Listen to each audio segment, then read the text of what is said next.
como nosotros tenemos que reconocer a los compañeros y a las compañeras la tarea realizada por este acto y por tantas cosas, hoy voy a hablar de Super Santos Cerdán. Para Pedro Sánchez, ¿quién es Santos Cerdán? Pues es un buen socialista, es un gran secretario de organización, es un extraordinario negociador, muy eficaz, como los resultados acreditan, ¿no? Es una persona que me ha acompañado desde siempre, tiene toda mi confianza y es uno de mis más estrechos colaboradores. Pongo la mano en el fuego por él y por Santos Cerdán. No hay nada, es mentira, no hay caso. Evidentemente, este partido tiene a un extraordinario secretario de organización. Es uno de los mejores secretarios de organización que ha tenido la historia de este partido y yo particularmente espero y deseo que continúe durante muchos años. Para nada, esto ya, como siempre hemos dicho, es un asunto de una persona que no tiene que ver con el Partido Socialista. Pertenecemos ambos a la dirección de mi partido y más allá de ello tengo una relación personal y de complicidad y de amistad con el señor Santos Cerdán, por el que también pongo la mano en el fuego. Santos Cerdán es una persona para usted honesta, ¿pondría la mano en el fuego por él? Sí, con toda claridad. Mire, se lo digo además con esa claridad. Y gracias, Santos, no eres el presidente, pero te queremos un montón.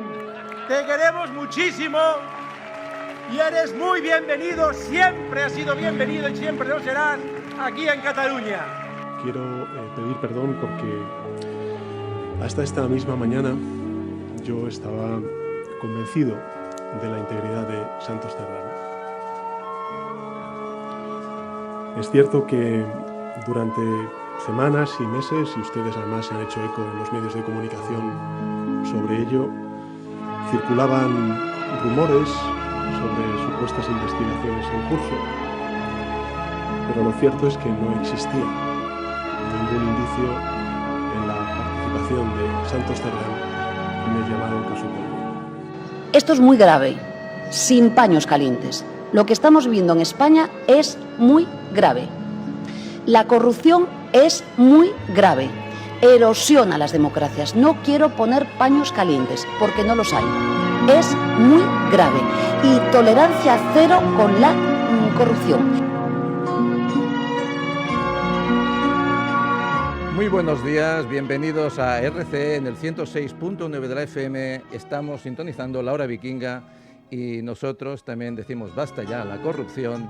Y vemos que hasta ellos mismos se contradicen. Maldita hemeroteca, tengan muy buenos días.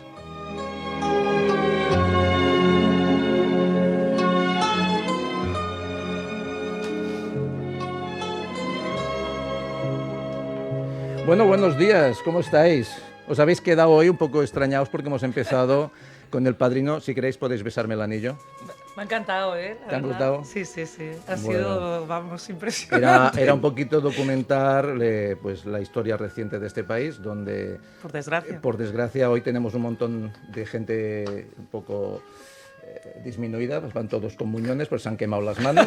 La Rosa Nostra, amigo mío, la Rosa Nostra. La Rosa Nostra, todos han puesto las manos en el fuego.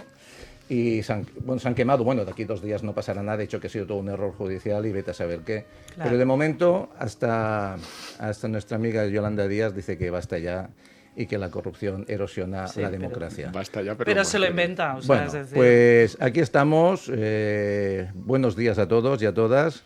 Audiencia, ya estamos acercándonos a los 20.000 seguidores. Muchas gracias por seguirnos. Señor Rica, buenos días. ¿Cómo está usted? Se ha quedado muy serio. Yo estoy encantado de la vida, como siempre. Como siempre, por ¿no? cierto. Hoy nos contará verdades. Intentaremos contar verdades porque hoy será un gran día. Ya lo decía Ana Belén. Hoy puede ser un gran día. Bueno, plantéatelo así. Ya estamos en eso. Ramon, bon dia, Ramon Soler. Bon dia.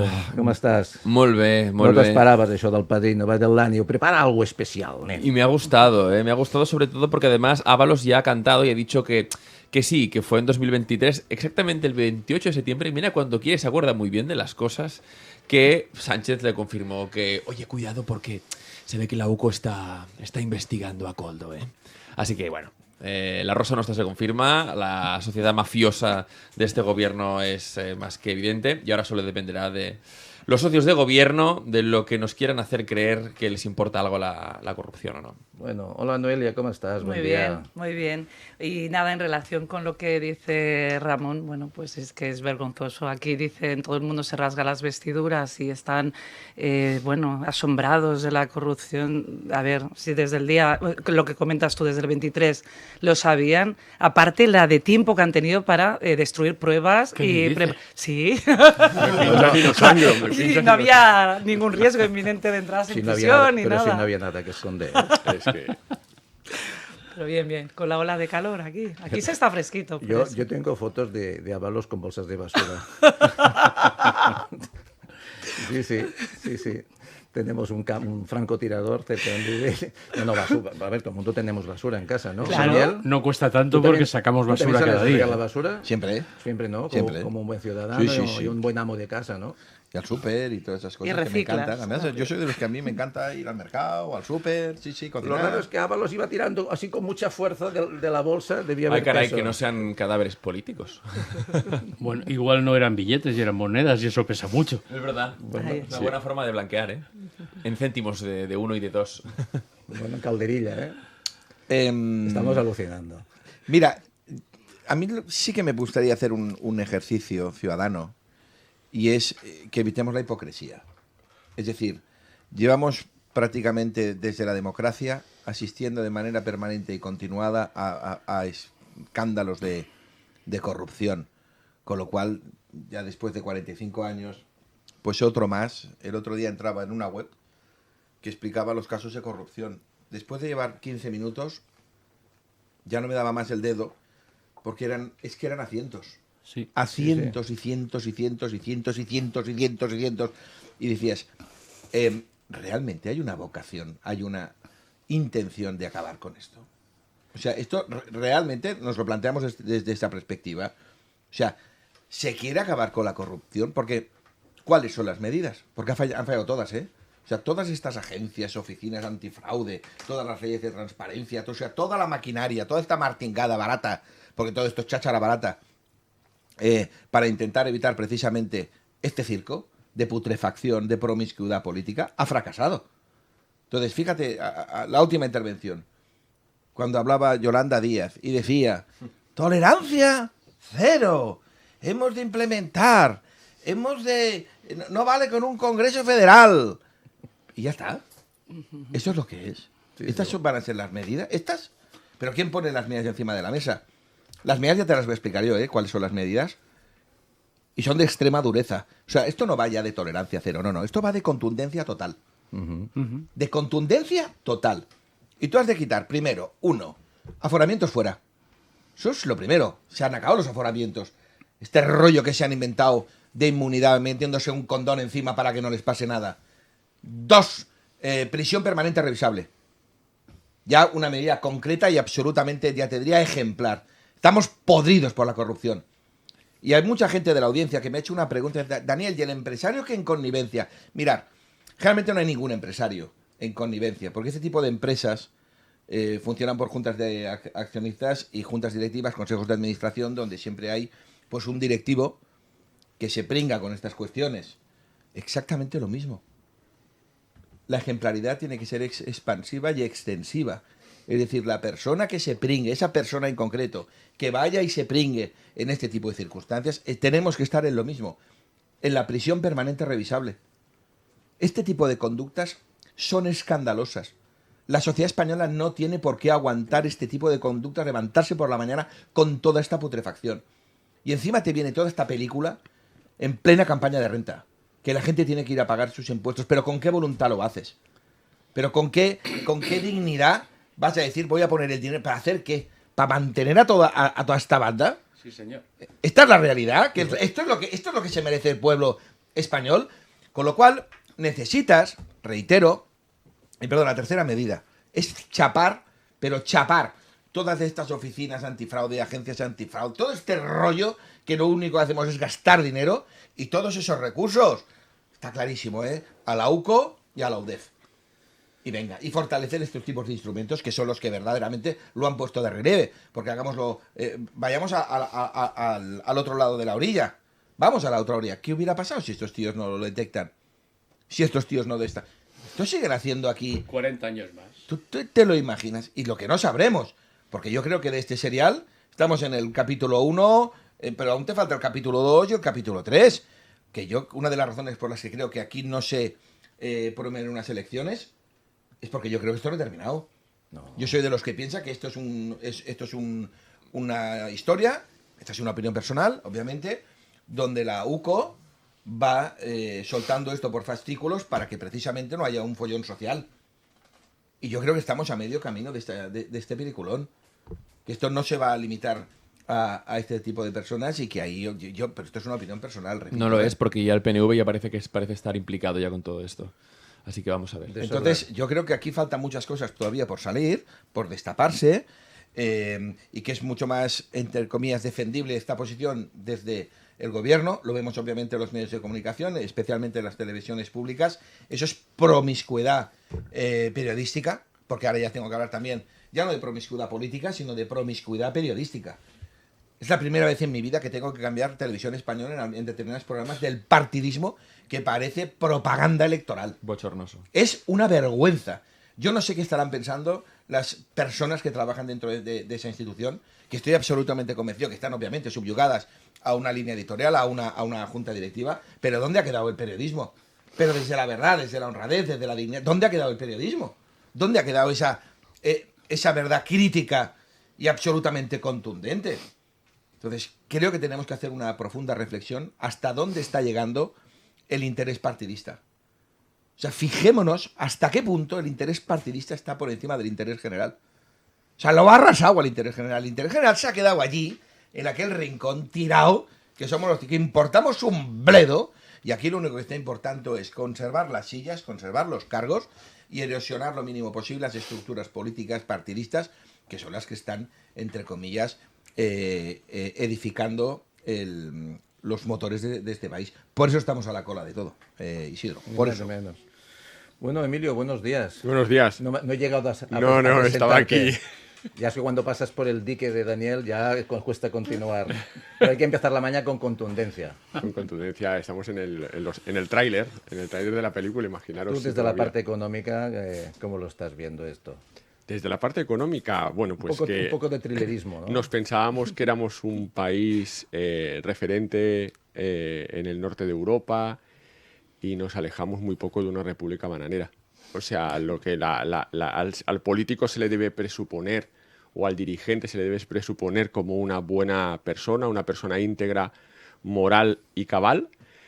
Obviamente cuando se crean comisiones que son parafernalias, ¿no? Porque al final, obviamente, yo puedo tener una cuenta en República Dominicana, en Belice, en Suiza, etcétera, etcétera, en múltiples paraísos fiscales que existe el secreto bancario.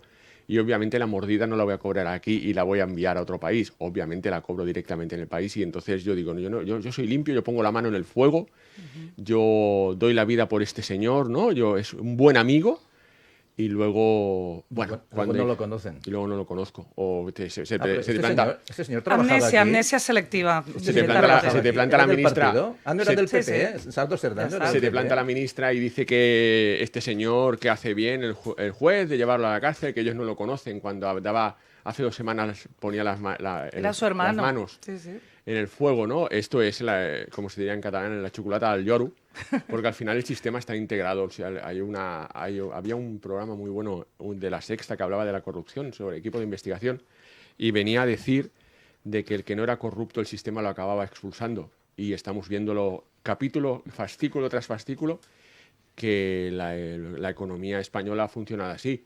No podemos obviar desde que, desde el punto de vista económico, esta semana ha habido una noticia que me ha puesto los pelos como escarpias, que El País, si no recuerdo mal, dijo que filtró una noticia, puso una noticia en el que la época de esplendor económico, la bonanza económica se acababa y ahora venían los recortes. Me da miedo pensar que gente joven que ha vivido la crisis inmobiliaria, ha vivido la crisis financiera, ha vivido el COVID, ha vivido malviviendo, empiece a escuchar que es que lo que ha sido ahora, hasta ahora ha sido un entremés, ¿no? Y ahora viene lo bueno. Entonces a mí me daría... Y luego el ejemplo que han dado.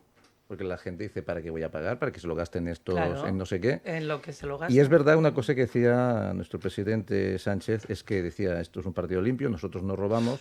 Quizás no roban, pero tiene un montón de chiringuitos, creo que son entre 4.500 y 4.800 chiringuitos que se dedican a diferentes cosas, que muchas veces no sabemos muy bien a qué se dedican, y reparten esos fondos para... teóricamente, hay un vídeo objetivos hay un leales, bueno, ¿no? Hay un vídeo muy bueno de Rejón hablando de este tipo, de que cuando estás en el gobierno tienes que regar a sociedades afines con dinero, a cascoporro, para que cuando no estés hagan el ruido y fastidien al que viene después. Y eso es lo que están haciendo. Lo que no puede ser es de que desaparezca el dinero o se reparte el dinero. Pero que lo paguen ellos con fondos del partido, no con claro, fondos pero públicos. esto se malgasta dinero público. O sea, lo que no puede ser es de que tú digas, no, es que yo le doy el dinero a una asociación de inquilinos, ¿no? O, por ejemplo, una asociación tal. O que en Cataluña, ¿no? En una auditoría se detecte que se han perdido 170 millones a través de una sociedad, ¿no? Y luego esta semana ha salido la noticia de que el 70% se ha recuperado porque se habían hecho transferencias a fundaciones de partidos. Esto es, desde el punto de vista económico, es indignante.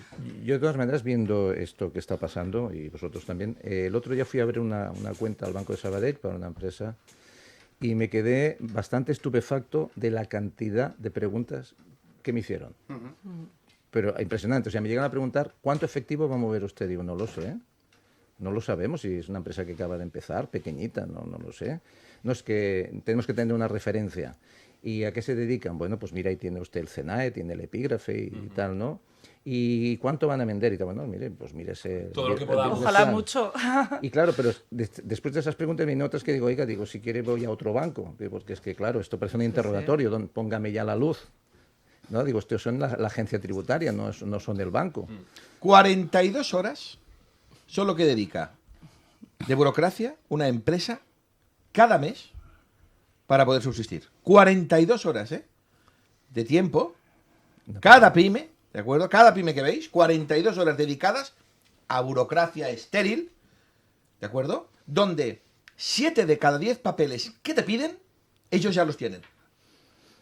Estos son datos de un estudio que hizo PIMEC, que lo presentaron esta semana. Esto es un escándalo. Esto solo significa el nulo espíritu empresarial que tiene este país. O sea, las ganas que tienen de demoler la columna vertebral, ¿de acuerdo? Las clases medias, que son los autónomos y las pymes. Y esto hay que decirlo con esta claridad. Esto es insoportable, inasumible. 42 horas, ¿somos conscientes de lo que son 42 horas dedicadas a papeleo? Terrible. Y aportar papeles y documentación que ya la propia administración ya tiene. O sea, es paso de todo.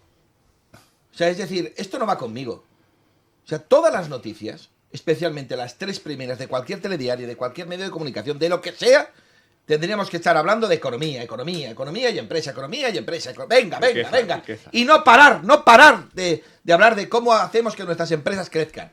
Cómo nuestras pymes pasan a ser multinacionales, grandes empresas, las nuestras. A ver si ya esto nos queda claro de una vez, que está muy bien que me venga una empresa de fuera a incorporarse, a invertir, tal, pero acordémonos que los beneficios de esas compañías no quedan aquí.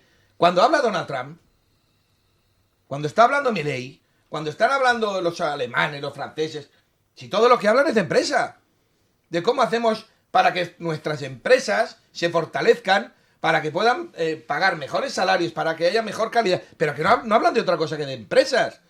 Entonces, si las mayores economías del mundo, o los países que mejor funcionan, son los que mejor asentados tienen en las cuestiones empresariales. ¿Y de qué hablamos nosotros? Fijaos, de justicia ideología, social. Ideología y justicia social. Cuestiones de género. No hablamos de otra cosa. ¿Por qué? Porque el político de turno no tiene ni pajotera idea de esto. ¿Cómo va a hablarte de economía y empresa si no ha creado una nómina en su vida? Si no ha tenido una empresa en su vida. Con lo cual, ¿dónde se siente cómodo? ¿Dónde tiene su oasis? Pues hablando de la izquierda y la derecha. En Epi Blas, dentro y fuera. ¿Me explico? Está hablando de cuestiones ideológicas que vienen unos, que vienen los otros, y mátalos, pégales una etiqueta, a ver si ya, múñalos. Es decir, pero tú me vas a hablar de algo que tenga que ver con llenar la nevera de la gente, con hacer que la gente pueda tener acceso a la vivienda. Porque tanto se critica, yo qué sé, te vas a Estados Unidos, renta per cápita, Florida, $75.000, que vienen a ser ya equiparado con el 75.000, con el precio de la vivienda un 40% menor que nosotros. Algo no estamos haciendo bien. O sea, nos están arrasando todos por la izquierda y la derecha, y la gente encima, porque lo encuentro con muchos comentarios. Hay personas que te dicen, pero Daniel, fíjate que estamos reduciendo el paro, pero si es que es vergonzoso. Todos los países pobres, o poco avanzados, mejor dicho, tienen niveles de desempleo la mitad de bajos que el nuestro. Argentina tiene el paro al 6%. Si el problema de Argentina nunca ha sido un problema de empleo. Eso te lo van a explicar cualquier argentino. El problema de los argentinos era mejorar los salarios. Alemania, que te está fatal, está al 3% de paro. 3%. Igual que Estados Unidos, al 3%. Igual que los rusos, al 3%. El problema es aumentar los salarios. Entonces, si tú no das estructura y capacidad a las empresas para que crezcan, para que ganen dinero, en definitiva, no podrán mejorar jamás los salarios. Pero se trata precisamente de eso. Pero de eso no se habla nada. Igual que de la vivienda. O sea, la gente hay que explicar que tiene que tener una vivienda en propiedad. No me cansaré de repetirlo. Y especialmente para las cuestiones de cuando se jubilen. Que no vengan con el rollo del alquiler, que eso es una trampa. Que se van a ver encerrados. Y dar a los chavales de entre 30 y 45 años, primer pensamiento, a ver cómo adquiere una vivienda. Con lo cual, el sistema, el nuestro, el económico y social, tiene que ir destinado a que nuestros jóvenes, y quizá no tan jóvenes, puedan acceder a una vivienda. Pero para eso necesitas hacer vivienda. Y para eso necesitas impulsar un nuevo modelo que no tiene nada que ver con lo que estamos impulsando aquí, que es un fracaso mayúsculo. Con lo cual, reitero, empresa y economía. Venga. Emilio, ¿quería decir algo, Pau, que no. levanta mano? No. Después. Ya hablaremos. No seas tímido. No. Es que estoy totalmente de acuerdo con la manifestación de Daniel. En definitiva, nos encontramos en una situación económica que no se aborda de la forma que se debiera abordar.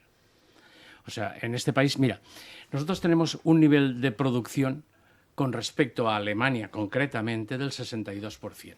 ¿Eso qué quiere decir? Que producimos en una empresa que trabaja las horas que trabaje, igual que una empresa alemana, casi la mitad de lo que producen las empresas alemanas. Ellos tienen mejores salarios porque también deben vender más y de mejor calidad. Nosotros vendemos menos y de peor calidad y tenemos unos salarios que son una catástrofe. Entonces, si no mejoramos los salarios, y de eso hablaremos si podemos hablar del tema de las pensiones, podremos hablar, o de los pensionistas, lo mal que lo están pasando, pues todo eso se basa en un problema absolutamente económico. Es decir, nuestros salarios no llegan para casi nada. Pero yo tengo ya nietos que ya se están intentando incorporar en el mundo laboral y es una catástrofe. O sea, por muchas carreras que tengan y másters que tengan y lo que sea, acceden a unos salarios que no les permiten seguir viviendo. Tienen que seguir en casa de los papás. O sea, hoy un hijo se va de casa a los 40 años. Sí puede. Sí puede. Y entonces los papás tienen que seguir manteniendo con esos sueldos de miseria a esos hijos que ya consumen de una manera importante. Y si no les pueden acabar de ayudar los padres, tienen que acceder los abuelos con sus pensiones a acabar de completar los sueldos que entran en esa casa. En definitiva, creerme, una catástrofe. Hemos de cambiar un montón de cosas. Bueno, eso es lo que también se venía diciendo en otros programas, que la gente joven lo que hace es marcharse, la que tiene talento y la que tiene pues esas ganas de crecer profesionalmente, aquí no ven ningún tipo de salida y lo que hacen es coger y marcharse al extranjero. Esto es lo que estamos fomentando en este país. Sí. Es muy triste. Bueno, como estamos hablando de la corrupción a veces no solamente son las mordidas, sino todo lo que genera lo que se llevan. Es decir, empeoramos todo el sistema, la educación, la sanidad, dinero que tiene que ir invertido a otras cosas, se pierde por el camino. Y entonces pues pasan cosas que estamos jugando con la vida de las personas. O sea, no es que muerdan y no hagan lo que tienen que hacer, sino es que están perjudicando a la sociedad. Bueno, dime, Emilio, ¿dices que a medias? Sí, pero porque antes se hablaba del 3% y había riqueza. Y se construían carreteras, y se crecía, y se hacía, y se invertía, y se hablaba de la comisión del 3%. Ahora se está hablando de comisiones que no se sabe el qué, y se habla de miseria. Pero la cuestión es, ¿solo comisiones o estamos importando votantes que cuesta mucho dinero mantenerlos? Sí, hombre, claro, el tinglado ha cambiado, obviamente, pero es que no se pierde el dinero. ¿Y la Agenda 2030 no está costando dinero? Es que los jóvenes no ven comprometida su situación porque haya porque esa corrupción se lleve una comisión. Porque antes se llevaban comisiones del 3% y había riqueza. Lo único es que el sistema está tan corrompido que al final tiene tantos tentáculos que, por ejemplo, una causa social, el dinero que se pone en esa causa social, el 70% se pierde. Se pierde. Y eso, al final, todo ese grifo abierto, no se habla de, no es una comisión. Dinero que se pierde, que se reparte amigablemente o se llevan, eso es lo que se deja de invertir en el crecimiento de la sociedad, en el crecimiento económico, cuando al final no se habla, lo hemos puesto en la mesa en diferentes ocasiones. Quiero un político en la hemeroteca en los últimos años que me hable de riqueza. Antes de la ley de la vivienda, del 2020, se hablaba, algunos partidos políticos hablaron de eliminar, ¿no?, la ocupación o penarla, ¿no? Hoy, en 2025, el jefe de la oposición, hace unos meses, hablaba ya no de eliminar la ocupación o de prohibirla, sino crear un fondo con dinero público para que al propietario que viese su vivienda ocupada, pagarle un subsidio. ¿Pero de qué mierda estamos hablando? Una especie de fogasa laboral, pero aplicado a la vivienda. Muy bien. Si es que el problema es la ocupación, o el problema, así podríamos hablar de esas sin razones. Has dado en el siguiente tema, que es la ocupación. Vamos a esa música, vamos respirando, porque entramos en un tema que también es fruto de la corrupción, porque para tapar estos errores hemos inventado la ocupación.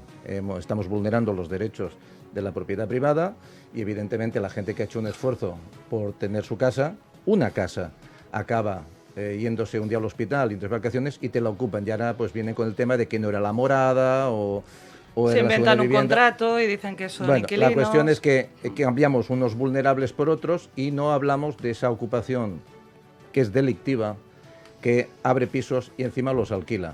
Vamos a hablar de la ocupación.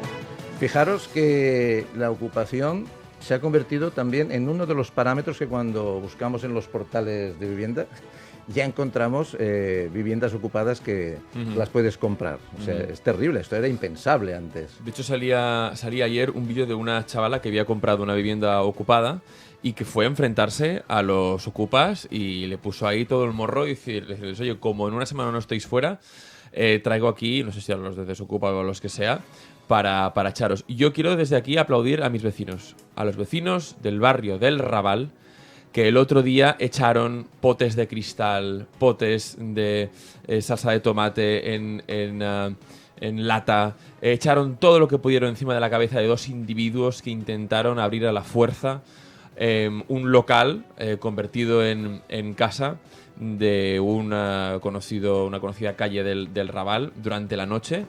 Y la sorpresa fue que llegaron los antidisturbios al cabo de, no sé si media hora o 3/4 de hora, para echarlos. No estoy recriminando aquí en absoluto que las fuerzas del orden de Barcelona, ciudad de Barcelona, lo hiciesen mal, sino es que simplemente como no pueden ir con 3 pistolas a pegarle 4 tiros a las piernas, lo digo literalmente, a personas que están cometiendo un delito flagrante, como no pueden hacerlo y tienen que traer al Abrimo, pues así nos va, ¿no? Así nos va. El Raval, que es mi barrio, un barrio con un nivel de delincuencia bestial, con un nivel de ocupación criminal bestial, tenemos que vernos con este tipo de situaciones muy, muy a menudo. Suerte que el otro día se hizo viral este vídeo. Y vuelvo a decir, felicito a los vecinos que les echaron todo lo que pudieron encima a la cabeza de esa gente, que más vale que los expulsemos nosotros de los barrios, porque si tenemos que esperar que los echen las fuerzas y cuerpos de seguridad de Estado, que tienen las manos atadas por estos políticos corruptos, no vamos a conseguir sacárnoslos nunca de encima. El tema de que estén ocupadas las viviendas, se puedan comprar, esto no es nuevo, ¿eh? Desde hace bastante tiempo. De hecho, hay un argot que se dice es comprar con bicho dentro. Y lo que haces es comprar a un precio bastante inferior y luego ocuparte tú de sacar al Ocupa de Sí, allí. pero yo lo que te comentaba es que en el filtro de búsqueda de Sí, los portales ya. ya Sí, sí. tienes Hace tiempo, bastante la ocupación y te llama mucho la hay gente atención. especializada. Te llama mucho la atención, pero vivienda no visitable. Es impresionante. Sí, que no se puede visitar porque hay... yo creo que, Daniel, cuando debatimos las cosas, igual que hablamos de la inmigración, hablamos de la ocupación, no podemos generalizar, porque entonces la gente que defiende lo vulnerable, que evidentemente pues gente que necesita una vivienda, parece que todos sean vulnerables. No todo el mundo que ocupa es vulnerable. Hay mucha gente que ocupa que es delincuente. Tenemos muchos pisos que son patera de tráfico de drogas y esa gente no es vulnerable. Esta gente está facturando encima con una actividad ilícita, totalmente ilícita. Entonces, eso es otro tipo de ocupación. Y gente Entonces, que no creo quiere que cuando trabajar. hablamos de un tema tenemos que dividir las diferentes categorías del problema, porque si no, pues vienen los buenistas y en base a la vulnerabilidad, a hacer las cosas bien, ayudar al prójimo y tal, metemos en el saco a los delincuentes y a los que realmente están vulnerando los derechos de los demás, que además es el trabajo de la gente. Isidra, aquí tenemos un turismo directamente que vienen a ocupar casas. Esto no es broma, ¿eh? O sea, yo estoy en una zona próxima a Sant Cugat, la Floresta, y ahí hay muchísimas casas también ocupadas y hay mucha gente joven extranjera que viene a ocupar viviendas, porque como en España no pasa nada, y eso es una realidad. Cierto. Sí, sí. ¿Me permites? Sí, sí, por favor. Pues tú hablas de buenismo y yo hablo de malismo. O sea, ¿qué quiere decir que hay vulnerables y categorías? O sea, el que ocupa una vivienda ocupa una cosa que no es suya. Y la ley tiene que actuar contundentemente. Y se acabó. Y ahí no hay ni vulnerables ni no vulnerables. Si hay vulnerables, que lo resuelva el gobierno. Pero lo tengo que resolver yo, lo tiene que resolver mi vecina. No estoy de acuerdo. Y no estoy de acuerdo. Ni que tenga una casa, ni que tenga 236 casas. O sea, no, la ley no tiene que permitir que una persona entre y te quite una cosa que es tuya. ¿Pero dónde se ha visto eso? Y encima pagar los suministros. Pero chicos, esto se ha visto durante años y años y siendo ser pesado del socialismo. Es decir, la propiedad privada tiene una pues que se vayan a su casa, que es el uso social de la propiedad. Si no hay un uso social de la propiedad no tiene que ser tuya. Esto lo repiten una y otra vez. ¿Y es lícito? Pues estamos en el siglo XXI. Señor Boseler. Chicos, acabo un segundo. Durante décadas. Lo repiten durante décadas. Llega un punto que la sociedad empieza a callar porque dice, bueno, es que tiene una segunda vivienda, pero como llevan años metiéndole en la cabeza que tiene que haber un uso social de la propiedad, pues bueno, pero que ya lo sé, pero el problema es que llevan repitiéndolo tantísimo tiempo que la gente llega a un punto, pero que la gente llega a un punto que claudica, porque se sienten hasta mal de decir, claro, pero son vulnerables, y el problema es esta ideología que ha carcomido el cerebro de la gente. Y hay que decir que la propiedad privada es sagrada, es un derecho fundamental y es inviolable. Da igual el uso social, da absolutamente igual. El uso social quiere decir que si tiene que pasar una autopista para ir a un hospital, tienen que expropiarte un trozo de campo. Eso se entiende, lo entiende todo el mundo. Pero que el uso social de la propiedad sea para que unos mangantes se metan en tu casa, eso no lo es. Para que unas personas que no tienen casa se metan en tu casa, eso no lo es. Porque para eso está el Estado. El Estado está para cubrir las necesidades básicas de la gente. No para que tú tengas que hacer las veces de ministerio social. Es que no tiene ningún puñetero sentido esto. Bueno, el Estado últimamente no está precisamente para estas cosas, está por otras cosas. Pues entonces derrocamos el Estado, así de claro. La ocupación en sí, como se vive en España, lo que sucede en España es una flagrante dejación de las obligaciones que tiene el sector público. Es increíble. O sea, lo que no puede pasar es de que por una causa sobrevenida el Estado no ayude cuando tiene que ayudar. O sea, cuando hablan de vulnerables, el 80%, el 90% no son vulnerables. Pero si la situación llega a tal absurdo de que una señora mayor en una población salió en prensa, en televisión hace un par de semanas, un alquiler de 800 euros que pagaba religiosamente, tiene un problema porque, claro, el propietario le dice que no quiere renovar, que va a pasar a valer 1.500 euros y la pobre señora con una pensión ganada, trabajando toda su vida, no puede pagar ese alquiler, que viene a colación de lo que comentaba Daniel también. Pero las personas que no tienen, tú quieres pagar, pero la situación es tan perversa que al final las personas que también quieren pagar se ven en la situación en que no pueden pagar. ¿Y eso por qué es? Porque el propietario, obviamente, ante tal indefensión de que el sector público le traspasa un mono que no es suyo, ¿qué hace? Sube el precio. Sube el precio, pone más requisitos, etcétera. Y hay personas vulnerables en verdad que el sector público las deja de la mano de Dios. Todas. Yo me gustaría haceros una pregunta, por eso me dirigía a Daniel y a los que sois abogados. ¿Cómo hemos llegado a esto? Es decir, la propiedad privada es sagrada, Ramón, ¿no? Sagradísima. Entonces, ¿qué ha hecho el Estado? ¿Qué han hecho el gobierno para crear una ley donde lo que nosotros pagamos con nuestro trabajo, porque si dejas de pagar la hipoteca te echan, si dejas de pagar el alquiler te echan, hasta que te conviertas en quien ocupa? ¿Cómo llegamos a esto? Te lo voy a responder con una claridad meridiana, además. Mira, tú cuando pones a un monigote, pero un monigote, a dirigir la vivienda y no tiene ni repajotera idea y comienza a hacer cosas que no tiene que hacer, o sea, tú aquí no has llegado por una política activa. Tú aquí has llegado porque no has hecho absolutamente nada. Nada. Es decir, hace prácticamente 25 años, creo que llevé el primer caso de moving inmobiliario que hubo en Barcelona, en el distrito de Ciutat Bella, el primero que había. Yo ahí monté un escándalo público, más me acuerdo que fue en TV3, diciendo, aquí como no nos pongamos las pilas, habrá un pollo con el tema de la vivienda, aquí nos tenemos que poner, pero como locos, pero locos perdidos, a hacer vivienda y especialmente vivienda social. Para las personas que hoy tienen unos 45 o 50 años, ¿qué pasará de aquí 20, 30 años? Claro, ya ha pasado ese tiempo. Ahora nos encontramos precisamente con esa realidad. ¿Qué ha ocurrido? Punto número 1. Nos comparamos con los países de nuestro entorno. Entre el 15 y el 20% de vivienda social. España. El 2. No llegas. 1,9. 1,9, 1,8. 2% es igual. Ya te sumo el 2%. Entonces dices, ¿pero qué habéis hecho? Yo te lo voy a explicar lo que han hecho. Hace prácticamente una década, la señora Colau en Barcelona se inventa una norma que ellos pensaban que iba a ser la panacea. Es cuando no tienes ni puta idea, pero ni puta idea de nada. ¿Me explico? Cuando dices 30% de las nuevas promociones. La afectación a las nuevas promociones le casco un 30%. Y tú dices, ¿pero eso? Pero tú no te has dado cuenta que eso es una animalada, que no va a construir nadie. ¿Que te vas a cargar el sector inmobiliario de la ciudad de Barcelona? ¿Por qué nadie va a construir? No, hombre, no. Esto es un modelo súper guay. Esto es un modelo súper happy. Ya verás tú lo bien que nos va. Ha destrozado el parque inmobiliario. Es no tener ni puta idea cómo van las reglas del juego en materia de construcción. Te has alejado por completo de los que hacen vivienda, que son los promotores. Pero claro, como estos pájaros os habéis etiquetado como el mal a combatir, como son los malos de la película, los especuladores. O sea, los que hacen vivienda son los especuladores. Madre de Dios, por el amor hermoso. Espera un segundo. Entonces, cuando tú vas implementando normas, vas poniendo trabas, te pones 20 meses para que te den una licencia de obras. 20 meses. Encima permites la ocupación.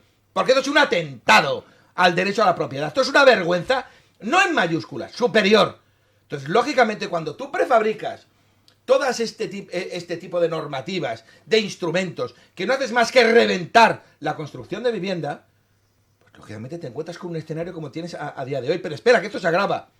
Encima ahora tienes, desde el Ayuntamiento de Barcelona, que dice, voy a prohibir los pisos turísticos, porque esto va a pasar a residencial. Bueno, yo sinceramente, yo creo que hemos perdido el norte. O sea, tú con tu piso, mientras la comunidad de vecinos esté completamente de acuerdo y tú no armes ningún follón, yo le podré dar el destino que quiera a mi piso, ¿verdad? En España no. Pero esto, me gustaría añadir algo respecto al problema que tenemos, aparte de todo lo que está comentando Daniel, es los procedimientos judiciales que hay. Por ejemplo, si vas por la vía civil, un procedimiento de desahucio se puede alargar años, años y años. Y cuando has sacado a uno, a lo mejor le ha dado relevo y ya ha entrado otro. Sí. Tienes que demandar a los ignorados ocupantes. Y por el tema, si vas por la vía penal, nos encontramos que la mayoría son delitos leves, lo que era antes un juicio de faltas. ¿Y qué pasa? Pues que no pasa absolutamente nada. Y respecto al tema de lo que comentaba primero Daniel, del moving inmobiliario, esto era otra cosa. ¿Os acordáis antes que había estos contratos de renta antigua? Que claro, lo que querían hacer los propietarios, algunos sí que con fines muy especulativos, y esto lo sabes tú bien, era gente que lleva toda la vida viviendo, de impedir que hicieran el pago como fuera. Y esto está tipificado en el Código Penal y estoy totalmente de acuerdo con este tipo de actuaciones. Pero las ocupaciones como tal, El problema, los procedimientos civiles no sirven, son largos, burocráticos y a veces cuando echas a uno ya tienes a otro metido. Y el tema penal es que no hay una condena suficientemente grave como para que sea un incentivo a la gente no a delinquir. No pasa nada. Digámosle a la gente las cosas como son.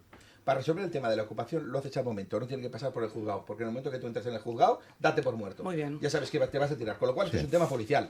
No hace falta ni que traigan las escrituras, porque el propio agente de policía, cuando tú llegues allí, venga, ¿cómo te llamas? DNI. Este piso es tuyo, lo han ocupado, ¿hay algún contrato? No, espera. 24 horas estamos ahí. Ya está, se ha acabado con el tema de la ocupación. Esto es voluntad política. Punto y final. No hay más relato con el tema de la ocupación, es voluntad política. Lo que pasa es que para camuflar el fracaso de las políticas públicas, porque esto es la responsabilidad de los partidos políticos de lo público, el fracaso, pero que ha sido en mayúsculas, ¿qué has hecho? Te has inventado un enemigo, los pisos turísticos, el propietario, el promotor, estos son los malos de la película. Claro. Nosotros explicamos eso, la borregada ya se lo creerá, ¿me explico? Y a tragar con los temas de la ocupación que has dejado con una inseguridad jurídica a la gente que le han ocupado su casa. Esto lo hemos vivido en el despacho, particulares. Esto de que los fondos Huida, ¿no? Te dicen, no, solo ocupamos casas de fondos. Eso no es verdad. Pero qué vergüenza, una vergüenza, pero espera. Para resolver el tema de la vivienda no lo haremos antes de 10 años y nos ponemos las pilas y nos ponemos a pleno rendimiento. Antes de 10 años es imposible. Por una razón, porque como máximo vas a poder construir 160.000 viviendas, pero a pleno rendimiento, porque no tienes ni más mano de obra, no tienes más ingenieros, no tienes más cementeras, no tienes más soldadores. O sea, 160.000 a pleno rendimiento. Tú necesitas un parque inmobiliario mínimo de 2 millones de vivienda para poder hacer frente a tu necesidad. Y de esos 2 millones, 1 millón tiene que ser vivienda social. Para la gente vulnerable. Especialmente pensionistas, personas discapacitadas, madres monoparentales, ¿de acuerdo? Pero 10 años. Con lo cual, a corto plazo, esto no lo vas a poder resolver. Y esto hay que explicarlo con esa claridad. Entonces, esto no va de cogerle a los pisos turísticos y decir me los cargo, me los cepillo. Además, que te generan empleo, generan riqueza, pagan tasa turística. Es decir, vuelves otra vez de nuevo, ante tu incompetencia, a matar el espíritu empresarial. Pero ¿quién va a querer al final hacer nada en la ciudad de Barcelona? Nadie. Si todos son trabas, todos son problemas, todo es burocracia. Todo es me alejo de la realidad, me alejo de lo que me llena la nevera, que la gente a ver si lo entiende. ¿Cómo se cree la gente que se pagan las cosas? Y luego tienes una realidad, que es muy divertido explicarlo, porque aún te encuentras gente en la red que dice que vamos bien. Dice, mira, 13 millones de españoles, 13 millones, 13, que es casi el 27%, es decir, prácticamente un tercio de la población, están en el umbral de la pobreza. Prácticamente más de la mitad de los españoles no llega a final de mes. No llega a final de mes. Lideras el paro. Somos el único país de la Unión Europea que aún tiene los 2 dígitos en desempleo. Tienes una pobreza infantil, que es pobreza infantil, que es podium en la Unión Europea. Y aún tenéis la vergüenza, pero la vergüenza de decir que vamos bien. Pero si vamos fatal, si vamos peor, que peor no se puede ir. Y aún hay gente, porque claro, esto es la industria política, todo ese relato que interesa por parte de los que gobiernan, de explicarte una película para no dormir, que yo no sé quién se la cree, con los problemas que tienes de vivienda. Porque hay unos problemones de vivienda, de acceso a la vivienda. Siempre le digo lo mismo a la gente. Hay 2 cosas, tu salario y el acceso a la vivienda. Y eso son cuestiones esenciales para que puedas vivir y puedas prosperar. Sin eso, tú no puedes hacer nada. ¿Por qué crees que estamos con una natalidad por los suelos? De las peores natalidades de toda la Unión Europea. Porque no tienes vivienda. Claro. Si no puedo tener un hogar, ¿cómo voy a tener un hijo? Pues es que esto es de calle, sentido común. ¿no? Pero a ver si la gente ya relaciona de una vez tu caída brutal de demografía con el tema de la vivienda. Como has fracasado con el tema principal, que era el acceso a la vivienda, pero ¿cómo están los precios en Barcelona, Madrid o en cualquier...? Es inasumible. Precio medio de alquiler, te vas a cualquier portal inmobiliario, estás por encima de los 1.200 euros. 1.200, sí. Sí, ponle luz, agua y gas. ¿Pero qué estás pagando? ¿El 100% de tu salario para pagar un alquiler? Pues esto es hacer imposible. Vas a expulsar a toda la gente, a todos los autóctonos, a todos los de su tierra, los vas a expulsar porque no lo van a poder pagar. O si no, tienes que vivir 10 ahí. Por eso estoy hablando que para resolver esto, y esta es la conclusión final, si nos ponemos a hablar, si este país se pone a hablar de economía y de empresa, nosotros en 10 años lideramos las economías de la Unión Europea. El problema no es dónde estás, sino dónde deberías estar con lo que tienes. Yo, chicos, el problema lo veo en el tipo de gente. Es decir, la política la tenemos exclusivamente llena de personas que vienen del tejido asociativo. Es decir, personas que están acostumbradas a recibir un sueldo que proviene de una subvención. Entonces, estas personas nunca van a saber asesorar a nadie de nada, ni van a saber administrar nada de forma correcta. Que hemos tenido en Barcelona personas que han venido del tejido asociativo, del tejido reivindicativo, cobrando una subvención, y que han venido a Barcelona, estoy hablando precisamente de la señora Ada Colau y de toda su gente de En Comú, que al final lo que han generado es la gentrificación más bestia que ha sufrido esta ciudad en los últimos 20 o 30 años, ¿no? Ellos venían, de hecho, diciendo que iban a combatir la gentrificación, y lo que han conseguido ha sido que el centro de Barcelona, que era más o menos clase media y tal, ahora sea ya no solo clase alta, altísima, sino puros expats que viven en el centro de la Champla, porque ya es, digamos, de cómo ahora se puede transitar, como ahora ya es puro barrio de lujo, con la calle Girona o con la calle Conseguidasen convertidos en Pedralbes, pues ya son calles en las que solo puede vivir personas pues de ultra lujo. Lo mismo ha pasado, pero al revés, con el Raval, con mi barrio, un barrio que era popular, pero que, bueno, más o menos pues podías transitar ahí. Yo me acuerdo cuando la primera vez que empecé a ver los problemas, digamos, de drogodependencia fuerte, hasta el otro día que a plena luz del sol me encontré a una persona tirada con la pierna necrosada, ¿vale? Yo es la primera vez que me encuentro una cosa tan heavy, y me encuentro personas desmayadas en la calle en mi barrio cada semana, ¿vale? Entonces no es, pero ya ver a una persona con un corte en la pierna necrosado ya es una cosa bestial.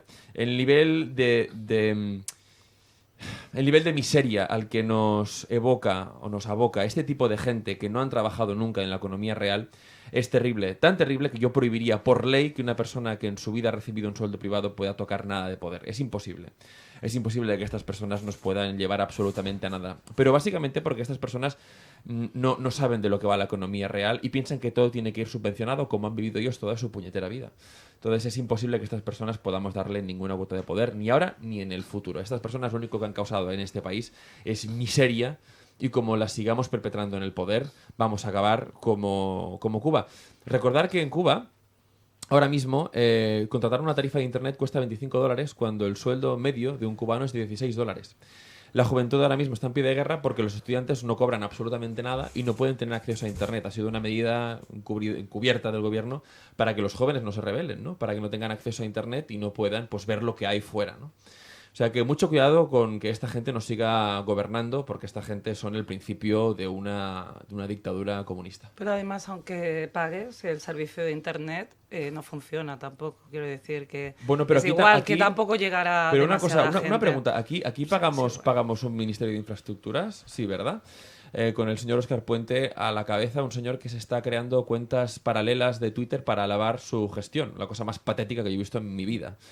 Pues este señor está al frente de un ministerio que no ya da problemas en lo que son las cercanías, que en Cataluña siempre ha ido fatal, ¿no? Y siempre nos hemos culpado los unos a los otros en lugar de poner soluciones. No, si es que ahora resulta que el servicio de alta velocidad con Andalucía ha generado parones por fallos en la catenaria, pero que ya es, vamos, lo más normal del mundo el fallo en la catenaria. Por cierto, que el regulador americano de energía ya ha dicho que con los estudios que ha hecho es culpa de Red Eléctrica el apagón que sufrimos aquí. Mientras aquí aún seguimos buscando cuáles eran las personas que llevaron a cabo el sabotaje, porque según Óscar Puente y compañía eran harán una comisión y ya está. No, para investigar. Comisión, claro. Yo creo que ya es hora de que la gente hora de que la gente se dé cuenta de que aquí tenemos un gobierno corrupto al estilo de las narcodictaduras socialistas americanas, que llevamos mucho tiempo con esto, que ya hemos visto que han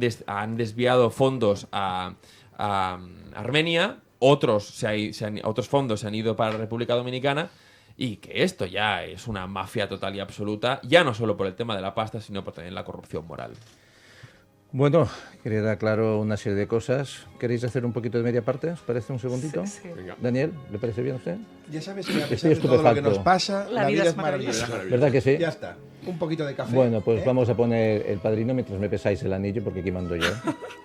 Y el señor Cospuente decía que el tren en estos momentos estaba gozando la mejor época que había vivido. Sí, pero ahora está escondido, ¿eh? No ha dado la cara ahora. Que le diga todo lo que está pasando. Está de baja de paternidad, ¿no? Esta gente que ha pasado la noche antes de ayer tirados en la alta velocidad, pues que venga el señor Orcas Puente a buscarlos y les explique que el tren está viviendo el mejor momento. Y esta canción se la dedico a él.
Bueno, pues seguimos en el 106.9 de la FM, en RC, en la Hora Vikinga, la segunda parte de la Hora Vikinga, y esta música siempre a mí me da coraje.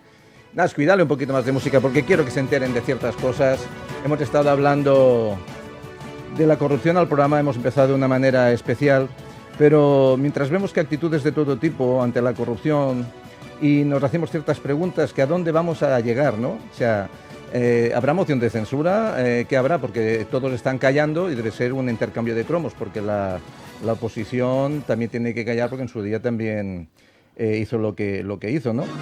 Entonces, mientras intentan callar a la justicia, porque todo aquello que se pone por medio a sus planes, pues lo intentan eliminar, porque no soportan que se les investigue, ni que les acusen. Y maldita hemeroteca, como decíamos antes, ¿no? Les recuerda lo que dicen hoy, lo que dijeron mañana, lo que dirán mañana, las cantidades de contradicciones que en un momento dado dijeron para quedar bien y luego dicen otra cosa, y eso queda grabado. Entonces todo esto no sienta muy bien y arremeten contra todo lo que se puede. Mientras tanto no sabemos si son magos o son trileros, porque por un lado mueven las palabras, mueven las partidas y hacen desaparecer ciertas pruebas, hacen desaparecer argumentos, y no sabemos si son magos también, porque la verdad, los juegos de mesa los dominan a la perfección. Pero bueno, vemos que día a día nos sorprenden con muchas cosas, y entre unos y los otros, y cuando hablamos de los unos no hablamos de Atila, hablamos de los otros que están al otro lado, que callan, porque ¿por qué callarán? Nos tendríamos que preguntar por qué esa oposición calla tanto, ¿no? Porque tendría que estar ya dando brincos y reclamando ciertas cosas, como lo que reclamamos nosotros. Yo casi que reclamaría la disolución de las Cortes, porque para lo que sirven, señores, están todos, como diríamos aquí, emmardats. Están todos emmardats. Bueno, yo no sé si al final cantarán o no cantarán. De momento Koldo, Santos Cerdán y Ábalos y especialmente Aldama ya han empezado a cantar, han empezado las traiciones, han empezado las cabezas de turco y no sabemos cómo va a acabar esto. ¿Alguien de aquí se imagina cómo va a acabar esto? Yo creo que deberían, como la Rosario de la Aurora, con ¿no? bastantes más implicados. Con bastante más implicados. Y como decía Daniel antes, esto acaba de empezar. Lo importante es saber ¿vale? si nuestro amigo Pedrito puede estar... Sí, vale, ya me he anticipado algo. No, vale. es que nunca me dejáis acabar. Entonces claro. os pondré en la pizarra. No interrumpir a Isidro. ¿Qué os pues parece? no nos des la palabra. Pues yo no le he dado. pregunto. Se la ha tomado. Oye, usted pregunta. No me hagáis que haga de Pedro Sánchez. Has dicho. No, ¿Vosotros cómo pensáis que va? Sí, claro. Usted pregunta. Sí, No claro, nos tanques, sí pregunto, pero déjame seguir que es una pregunta figurativa. Porque claro, esto es como la señora von der Leyen, que también me asusta su actitud, porque dice que la libertad de expresión es como un virus y la censura es la vacuna. ¿Qué dices? No lo ha oído usted, ¿eh? ¿Lo habéis oído, no? Sí. A mí me parece espantoso que digan que la libertad de expresión es como un virus y que la censura... Ostras, digo, pues mira, señora von der Leyen, usted es como un cáncer y habría que extirparla. ¿Qué dice? Qué duro. ¿Has preguntado cómo va a acabar esto? Sí. Déjame que te lo diga. Por favor. Mira, va a acabar en lo de siempre, en haciendo a los ciudadanos, a la gente más pobre. ¿De acuerdo? Con más nivel de abstención y con más nivel de desafección respecto a la vida política. Vamos a retroceder al año 2008, la mega crisis que hubo, que cayó todo, se partió todo, cayeron bancos, ahí cayeron constructoras, ahí batimos todos los récords en precariedad, en desempleo, en desahucios. Aquello fue impresionante en mayúsculas. ¿Me podéis contestar qué cambió? Nada. No cambió nada. Nada. Pero cuando digo nada, A peor. no tan solo no cambió, sino que comenzamos encima a incrementar el gasto que es el gasto superfluo. No es gasto estructural que dices, mira, me pongo a hacer carreteras, inversiones, que al fin y al cabo todo eso repercute en el interés general y nos va a permitir, en gasto absolutamente sobre la industria política, que la hemos ultramasificado, igual que el tema funcionarial. Ya tenemos más funcionarios que autónomos. Tú imagínate cómo vamos a acabar. Con esta historia será más de lo mismo. Será más de lo mismo. No es nuevo, esta historia no es nueva. No. Llevamos 45 años asistiendo a este tipo de espectáculos absolutamente vergonzosos, porque esto nos tendría que avergonzar, pero que cada día, la realidad al final, yo lo que quiero transmitirle a la gente, que el cambio tiene que ser desde abajo. El cambio solo puede venir desde abajo y con unas ideas muy claras. Y que además que los que están en el gobierno tienen un aparato mediático que es ultrapoderoso, con miles de personas que no les interesa que nadie cambie. Pero somos más, Isidro, los que queremos el cambio.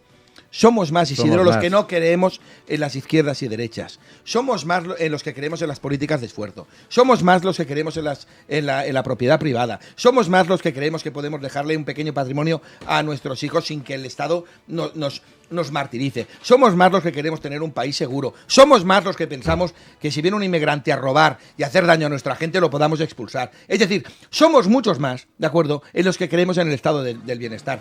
Y somos más los que ya superamos las ideologías estos relatos políticos de izquierdas y derechas que no nos conduce absolutamente a nada. La gente lo que quiere son soluciones. Punto y final. Y sobre todo soluciones para sus problemas estructurales. Uno es llenar la nevera, es la vivienda, y luego los salarios dignos. Salarios dignos o pensiones dignas. Y luego la felicidad ya me la montaré yo. No te preocupes. Y ya haremos que la sanidad funcione, que la justicia funcione. Pero tú tienes que dar soluciones, que es lo que no das. Y para eso necesitas poner a gente que sepa en los centros de mando y comenzar a hablar de activismo empresarial. La gente tiene que entender que no hemos de hablar tanto del empresario, no. La empresa, el tejido productivo, los autónomos y las pymes, les hemos de poner todo el ojo de Sauron tiene que ir dirigido ahí, toda la energía, todo el canal dirigido a que esta gente se nos haga grandes. Cuanto más grande se nos haga el tejido productivo, más capacidad tendremos de pagar mejores pensiones, una mejor sanidad, pero también hace falta una mejor gestión de lo público. Hemos de desafectar cuanto menos un 50% la industria política porque no la puedes pagar, no la puedes soportar. Hemos de desafectar el interés partidista de los medios públicos de comunicación. Hemos de hacer tantas cosas que necesitamos imperiosamente una remodelación completa de arriba a abajo. Eso es lo que quiere el pueblo, porque es lo que necesita el país. Pero repito, tenemos un gravísimo problema con el liderazgo. Necesitas personas que superen esas viejas tradiciones, nos pongamos a hablar de economía, nos pongamos a hablar de empresa y nos pongamos a hablar de lo que verdaderamente importa en este país, que es vivienda y mejorar salarios. Bueno, esas son las soluciones. Pero cuando usted decía, vamos a echar atrás, me imaginaba que cuando echamos atrás, todas las personas que he nombrado antes, como Koldo, Santos Cerdán, Ábalos, que no acabe ninguno de ellos como Rita Barberá, con el caso de la Gürtel, que empezaron a desaparecer jueces y gente implicada. Entonces esperemos que esto se resuelva con claridad. Y pínchame un vídeo porque vamos a saber un poquito más de nuestros políticos.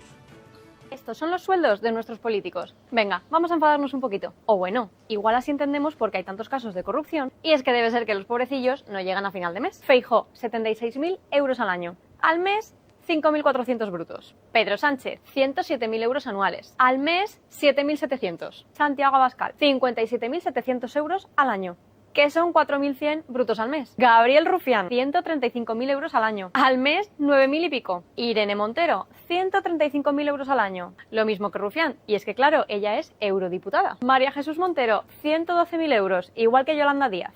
Telita, cobrando este dineral y aún así llevándose mordidas, mientras España se va a pique.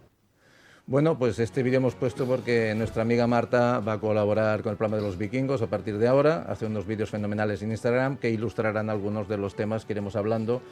Y hoy, hablando de la corrupción, pues decía, pues ostras, con lo que cobran hace falta que peguen mordidas. Yo os voy a decir una cosa, yo creo que cobran poco. Yo les pagaría mucho más, pero que hagan funcionar el país. Y eso sí, cuando lo hacen mal empezamos a restar y nos quedan a deber.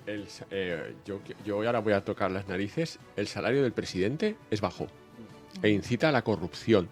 Lo que es inconcebible que personas, ministros, jefes de partidos políticos cobren más que el presidente. Eso es inviable como sociedad. Eso pasa con médicos, jueces... No puede ser, no puede ser. Hay desorganización no puede ser de que unas señoras... No puede ser de que unas señoras, en este caso, que salían las últimas, cobren más que un presidente, no puede más que un señor de jefe, ¿no? De Esquerra Republicana en el sí, gobierno, llama la atención cobre más que el presidente. Perdona, hay que comerciales de algunas compañías porque superan estos sueldos también. Si no, eres un buen comercial o un CEO. Es que no es creíble que un presidente del gobierno, porque es que la mitad de estas personas que se están llevando 125.000, 130.000 euros no han trabajado en la empresa privada en su vida. Los sacas de este salario y ¿qué estarían en la mendicidad? ¿Qué pueden aportar? O sea, yo creo que el presidente del gobierno cobra poco. Luego de las dietas. Aparte. ¿Tú has visto lo que cobra un eurodiputado? Sí, 12.000 euros al mes. Más. Sí. Más. Bueno. Claro, van cobrando cada vez que firman. Claro, pero los viajes sin presentar ni un gasto, viajes o no viajes, otros 6.000. Son 12.000, pero claro, es mucho dinero. Parlamentario europeo, 12.000 euros al mes más dietas. Es mucho dinero, señores. Una señora que salta de red eléctrica, si no recuerdo mal, o del Ministerio de Industria, si no recuerdo mal, a un organismo de la Unión Europea, se lleva casi 250.000, 300.000 euros al año. Sí. Eso es que, claro, no puede ser de que un presidente del gobierno cobre tampoco. Pero la perversión acaba diciendo de que en el propio Congreso de los Diputados la gente que vive en Madrid cobra ayudas para la vivienda. Dices, a ver, ¿me lo pueden volver a explicar eso? Sí, los que viven en Madrid, en su casa, están cobrando una ayuda que la está pagando usted y yo. Y el bar del Congreso de los Diputados, un bocata de jamón cuesta 3 euros, 2 euros. Porque, claro, pobrecitos no pueden No, y un vivir. café de 60 céntimos, una cosa de esas, ¿no? Por Y eso, hay pobrecito cuando que no come hasta las 5, que no ha comido, ¿eh? Y creo que también es importante. Claro. Pues hablando de políticos, vamos a venirnos un poquito a nuestra ciudad, vamos a venirnos a Barcelona a comentar algunas cosas. Ole. Y antes de venirnos a Barcelona, Nasco y súbeme esa música, quiero felicitar a todos los que se desplazaron desde Valencia a Madrid para reivindicar los derechos de los afectados de la lana, por la verdad, por una lista de afectados real, que no acaba de ver una lista oficial. Y saludamos a Yolanda, saludamos a Mary, saludamos a Carlos, a todos los que habéis ido allí, que no habéis huido de la politización. No pudimos estar con vosotros en esta ocasión, pero desde aquí ya sabéis que os echamos una mano y estoy muy contento y desde los vikingos os mandamos un fuerte abrazo porque al final fuisteis un montón de gente, me tenéis que dar las cifras finales, pero bueno, ver delante del Congreso vuestras pancartas y lo que dijisteis, yo creo que es un éxito para la democracia.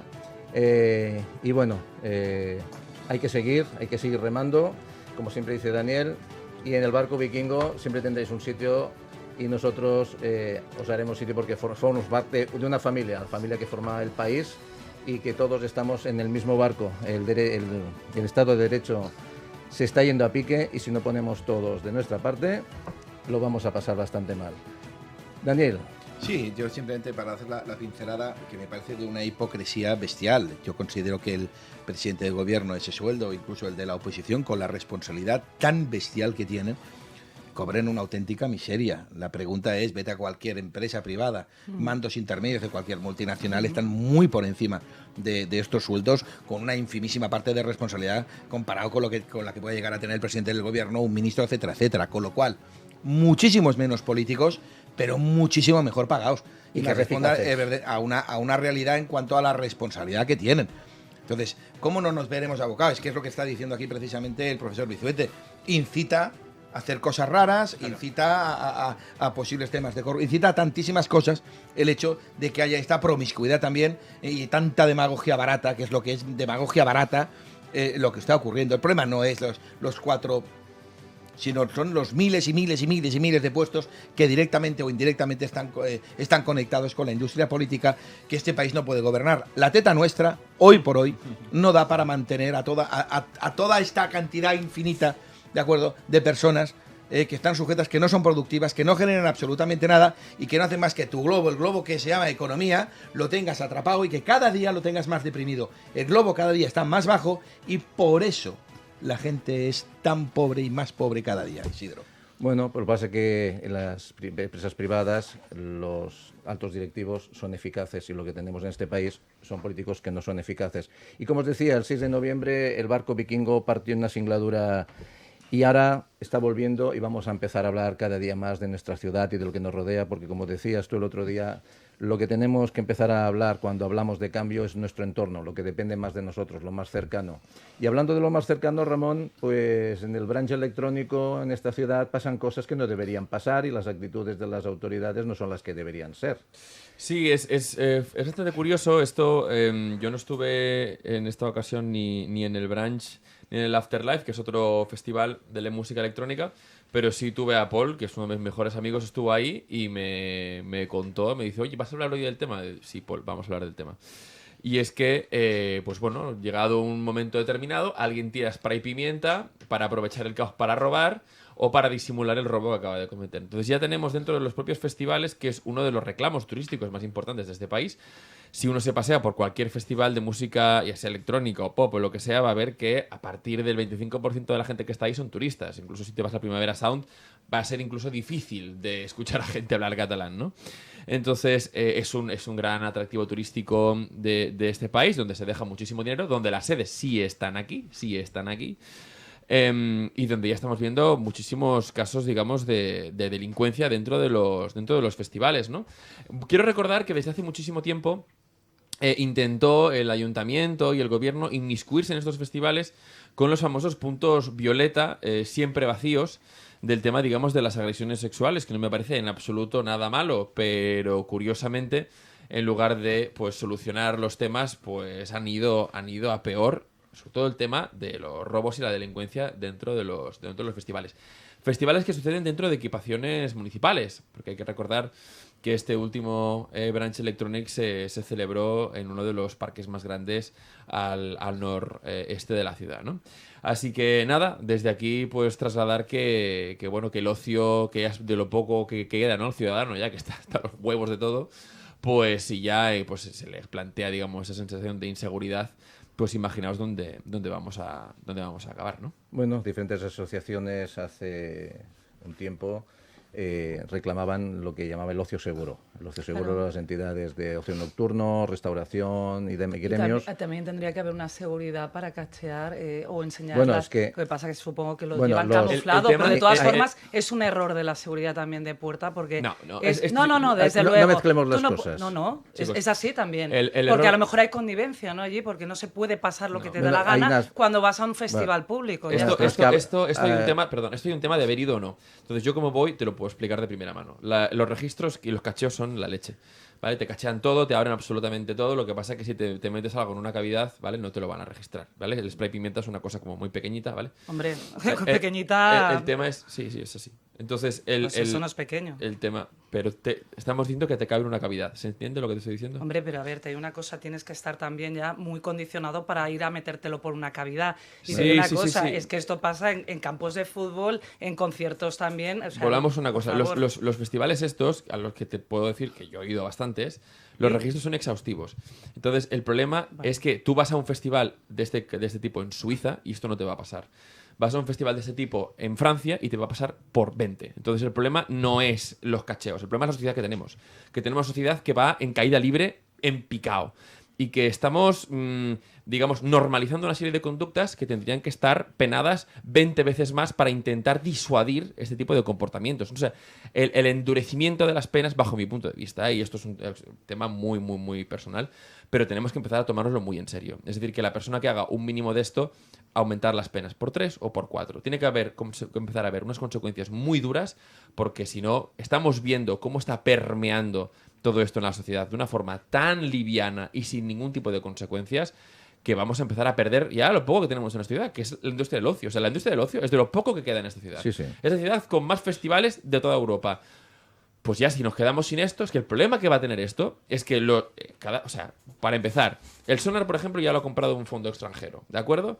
Entonces, si este fondo extranjero ve que va a peligrar su inversión aquí porque cada 2 o 3 conciertos va a haber un manguerazo de spray pimienta, ¿qué van a hacer? Se lo van a llevar a otra ciudad. La otra ciudad va a ser Madrid. Ya o pondrá las medidas para cuidar su negocio. No lo va a hacer. No lo van a hacer pues porque sí, pueden poner cámaras, pueden poner gente que esté de privada. No, es verdad. No seamos tan trágicos. Si hay miles de personas... Pero que no, hombre, que tampoco hay que llevarlo así al esas extremo. personas las cogen cuando sale, por ejemplo, una publicación de los Mossos que dice: se ha cogido una persona con 14 móviles, esa persona no pisa a la cárcel.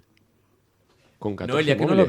no lo ves. Que es un tema de endurecimiento de penas, pero que es si lo tú mismo. quieres garantizar tu negocio, ya cogerás las medidas para intentar que sea rentable. Pero si es que gracias a eso tenemos las políticas que tenemos. Porque no es el particular que tiene que preocuparse de que el nivel de sociedad sea ese. Es el poder público que tiene que ocupar de hacer limpieza de lo que tiene en su casa. No el particular que tiene que estar ahí pendiente de, no, pues tengo que invertir más. O sea, llega un momento que ahogamos al puñetero negocio porque tiene que invertir. invertir. Noelia, no tiene que ser el particular. Tiene que ser el Estado lo que tiene que preocuparse de que este tipo de gente sea expulsada al segundo de este país. Pues ya está, no es...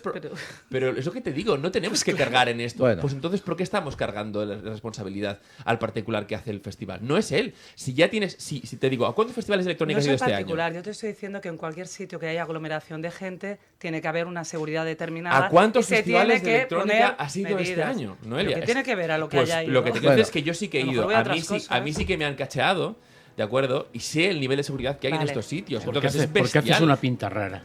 Claro, evidentemente, ¿eh? Entonces, pero a Ibiza voy mucho, ¿vale? Y voy a discotecas y tampoco hay estos problemas. Con el lío. O ¿Por qué? Porque el precio de la entrada es mucho mayor. Pues ya está. Bueno, y hay gente que entra gratis. Estamos hablando de dos cosas diferentes. Yo sí he llevado discotecas, yo sí he estado en la seguridad de festivales y permitirme, tenéis parte de razón los dos. ¿Vale? Estamos hablando que el Estado no queremos que intervenga en ciertas cosas, pero cuando tenemos un problema queremos que nos lo resuelva. ¿Vale? Entonces, si es un negocio, déjeme actuar. Yo te entiendo. Ramón lo que nos comenta es que hay una degeneración social y eso perturba todo. Pero si yo me vengo a Barcelona a ganar mucho dinero, te aseguro yo que pondré las medidas que tengo que poner como empresa privada, seguridad privada, que además estoy obligado a tener. Los controles de acceso, hay toda una normativa de seguridad en los eventos, y lo sabes. Y entonces, claro, ¿cuántas miles de personas estamos hablando en un festival de estos? Si es una locura, si nos cachean cada vez que entramos. Vale, pues yo te registran la bolsa, el bolso, o sea, todo, tío. Sabes que en el festival a veces también incluso tenemos por policía secreta, detalle de otros cuerpos y tal. Entonces, al final es una colaboración entre lo privado y lo estatal para la seguridad de todos, porque donde no llega uno, llega el otro, y estamos obligados a entendernos. Luego hablaremos de la empresa privada, hablaremos del Estado, pero yo creo que empieza, como decía Daniel el otro día, todos los cambios empiezan por nosotros y por saber cómo tenemos que comportarnos en nuestro barrio, en nuestra casa, en nuestro trabajo, y no podemos pedir al Estado que nos solucione cosas que dependen de nosotros. Eso sí, la degeneración de la sociedad sí que depende de ellos, porque estamos teniendo un tipo de público que le estamos permitiendo todo, y ya sabemos de qué hablamos. El otro día, en una ciudad de Levante, donde diremos, una chica de 21 años fue violada a plena luz del día. ¿Dónde hemos llegado? Yo te aseguro, si no llega la policía, yo lo trinco. No podemos permitir ciertas cosas. No podemos tomarnos la ley por nuestra mano, pero estamos normalizándolo todo, y esto no va a poder ser. Porque bueno, la señores, es que la gente es una sensación de impotencia muy grande. Porque es de impotencia. Que al final de lo que estaremos hablando siempre es del liderazgo. Del liderazgo. Si el liderazgo no te funciona, hazme caso, no te funciona nada. La audiencia lo va a ver con un ejemplo súper gráfico. Da igual la envergadura que tengas, las posibilidades que tengas, que si tú no tienes un liderazgo el adecuado, tú no te comes un rosco. Mirar el PSG. La potencia económica del PSG, el tal, lleva 50 años. Y ha tenido que venir un personaje que es un crack de cracks, para mí el mejor entrenador ahora mismo del mundo, que es Luis Enrique. Un tío que te habla de colectivo, un tío que te habla de equipo, que no quiere singularidades. Pero esto es liderazgo. Esto es liderazgo en vena. ¿Qué pasa cuando tú tienes un liderazgo súper potente? Un tío que está ultra preparado, que está diseñado precisamente para hacer lo que está haciendo. Pues que te vienen todos los éxitos. Que tu club se convierte en el número 1 del mundo, que comienzas a facturar como nunca, que tienes a la gente ilusionada, que tienes a la gente que participa, que lo tienes todo de cara, te viene todo de cara. Pero como tú no aciertes con el liderazgo, como tú tengas un liderazgo además, como lo que estamos viendo con que el número 2 del PSOE, con toda esta putrefacción de los Soprano, pues ¿dónde crees que nos va a conducir todo esto? A un desastre colectivo, de unas consecuencias que, hazme caso, que la gente ni se las puede imaginar cuáles son las consecuencias de un liderazgo tan absolutamente nefasto y con personas con un nivel de inexperiencia en la vida real, ¿de acuerdo?, que escapa a cualquier cosa. Las personas tenemos de ser conscientes que cuando uno asume una responsabilidad pública es mucho, pero infinitamente mucho más importante que una privada. Y si ya el tío que adquiere una responsabilidad privada ya busca el consejo de administración o la dirección de turno que sea el crack de los cracks, bueno, para ir a algo público ya tiene que ser un semidios. Un semidios tiene que ser. Entonces, cuando tú coges cualquiera de los perfiles que a día de hoy están liderando, dices, pero a ver, lo primero de todo, ¿qué has hecho en la vida? Por eso yo le digo a la gente ¿qué diferencia hay entre un actor y un político? Si no lo sabes. Porque todo lo que explican, un asesor te lo dice, canta esto, explica esto. Y cada vez no haces más que refinar tu lenguaje. Y tú cada vez te conviertes en un mayor experto del refinamiento, de la mentira en realidad. Entonces, lo único que tienes que ver de un político es, mira su trayectoria, leches, mira qué ha hecho en la vida. Pero ¿tú qué has hecho? Mira, yo es que no he pegado palo al agua en mi vida. Me he sacado 3 másteres, un doctorado, un no sé qué, pero no he pegado palo al agua en mi vida. Este tío, ¿cómo coño va a asumir una responsabilidad pública? Tendríamos que echarlo a patadas de ahí, con un escándalo social de primera magnitud. No, pero entonces, ¿por qué nos extrañamos? Te diré el por qué. Porque hay una carencia absoluta, el sistema ha alimentado una carencia absoluta de economía, de empresa y sobre todo, yo te diría, de méritos a la hora de alcanzar puestos de responsabilidad pública. Si somos capaces, y aquí es la gran reflexión, de que la sociedad entienda que debemos colocar a personas mucho más allá de las izquierdas y derechas, mucho más de lo que me gusta o no me gusta, sino a personas que tengan grandes capacidades, y tenemos ejemplos bien claros como Luis Enrique o de la Fuente en las elecciones, y hablo de fútbol porque aquí todo el mundo sabe de fútbol, si somos capaces de transportar eso de lo deportivo a la vida real, a la vida de la gente, este país te aseguro yo que lo colocas en 10 años a liderar las economías de la Unión Europea, si es que no la lideras. Hay tal diferencia entre el país que tenemos y el país que podríamos tener. Es tan bestial el abismo de diferencia que ya se hace insoportable. Pero también existe un grado de responsabilidad ciudadana de haber colocado a verdaderos personajes en lugares de responsabilidad pública. Pues sí, y ha dicho una palabra que es el tema de hacer méritos. Y el otro día Ramón pues comentaba sobre el tema del sistema educativo, que estábamos siendo muy permisivos, estábamos bajando y pasando página muchas veces a gente que no estaba aprobando.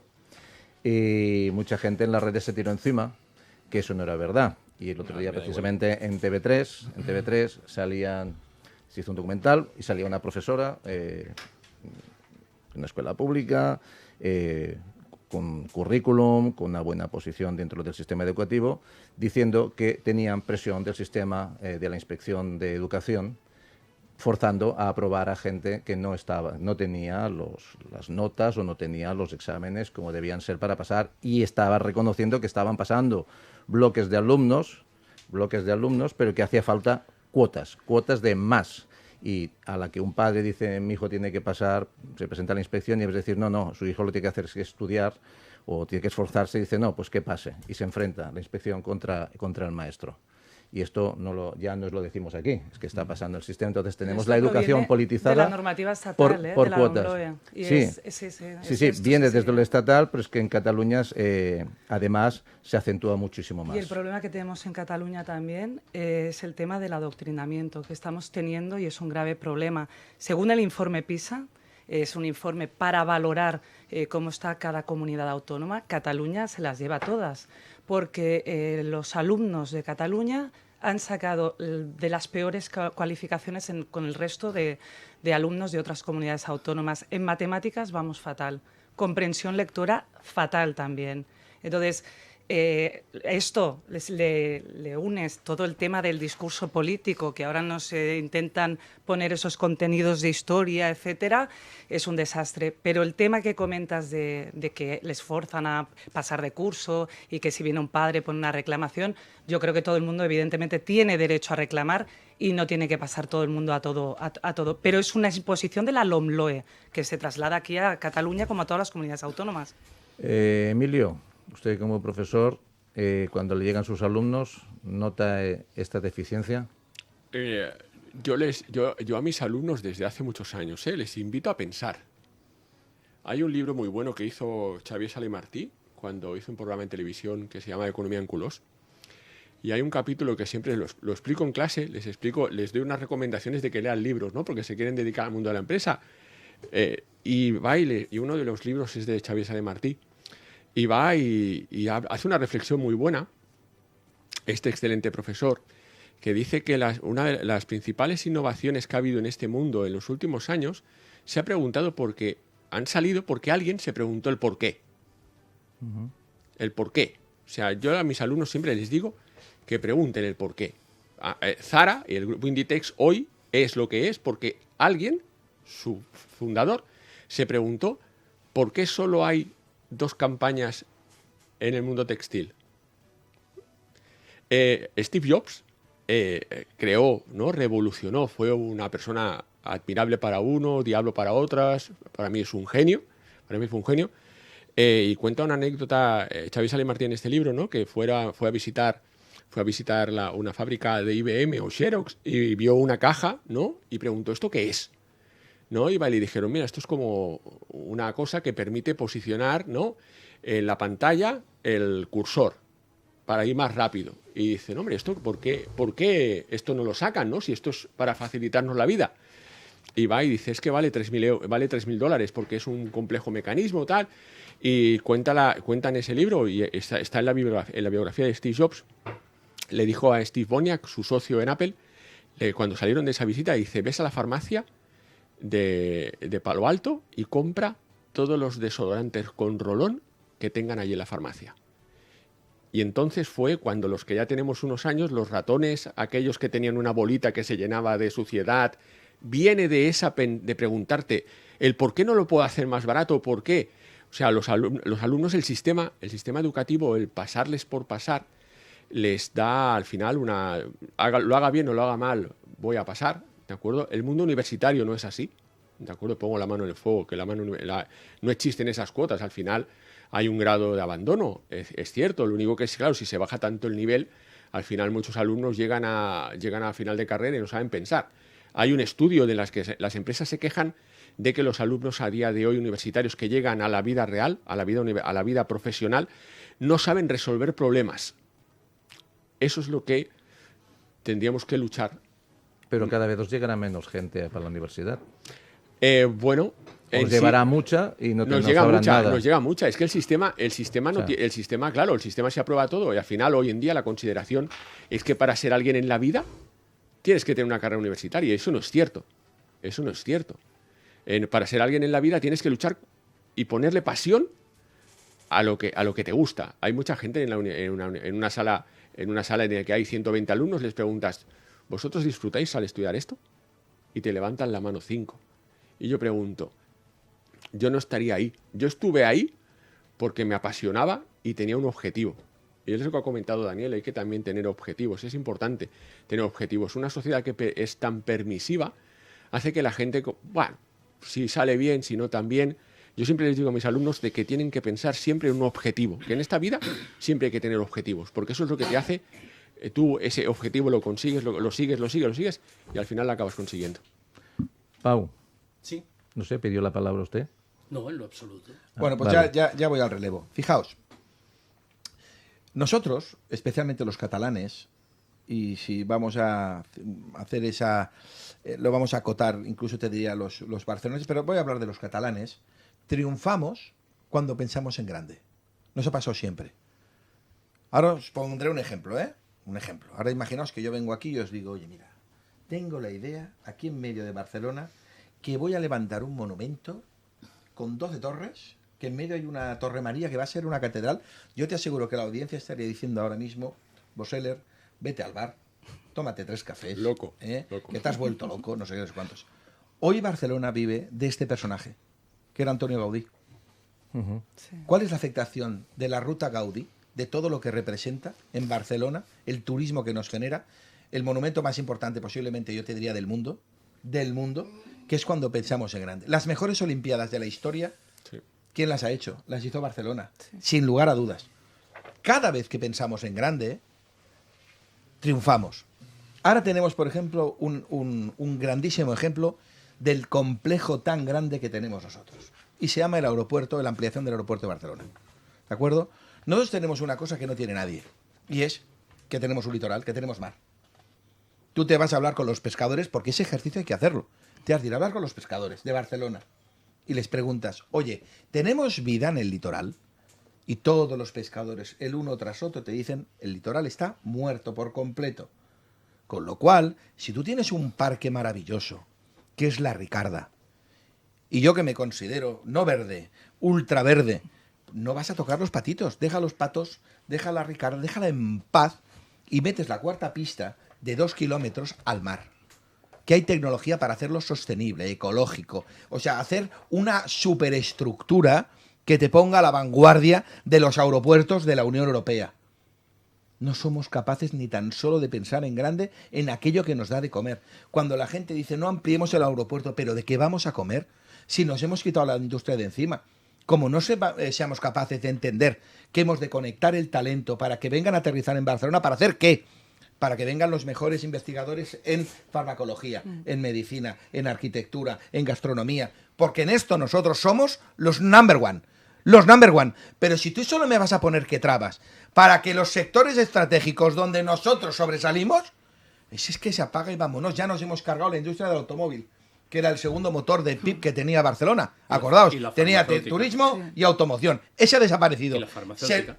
La farmacológica ha perdido el 50%. El 50%. Y va camino, obviamente, de perder el 100%, tal como vamos. Pero un segundo, déjame terminar aquí.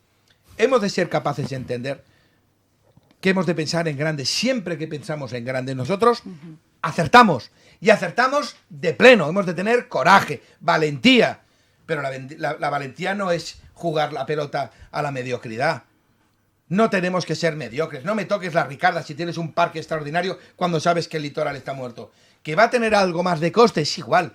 La reinversión, lo que vas a llegar a facturar teniendo un aeropuerto de esta naturaleza, vas a situar de nuevo a Barcelona a la vanguardia de las grandes ciudades, que ahora mismo está, y perdona que te lo diga, en la irrelevancia más absoluta. A Barcelona no le ha tocado ni un solo organismo europeo.